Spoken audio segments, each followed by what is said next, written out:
We in PLCPD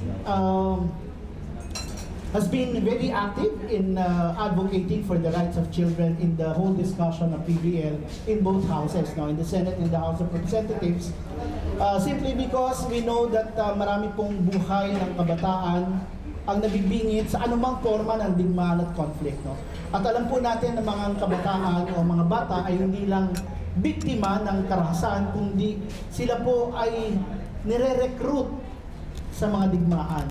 Pinipilit namin ipaliwanag na ito ayon sa ating batas at sa ilang mga konvensyon na sponsor po ng UN, particularly the UNCRC o yung UN Convention on the Rights of Children. Ito po ay pinagbabawal na. Subalit sa ating bansa, ito po ay patuloy na nagaganap. Kaya po ang effort ng PLCPD sa BBL ay tiyakin na sana kung naipasa, magkaroon po ng provision na explicitly sasabihin na ipagbabawal sa anumang grupo, mapa-estado o anumang armed groups ang recruitment o involvement ng children sa anumang conflict situation.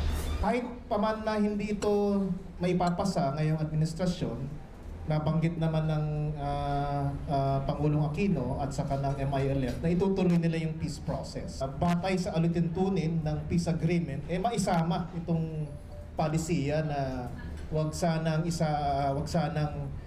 payagan nilang mag-recruit o gamitin ang mga bata sa armed forces, both the MILF at saka ang military at iba pang mga armadong grupo sa Mindanao.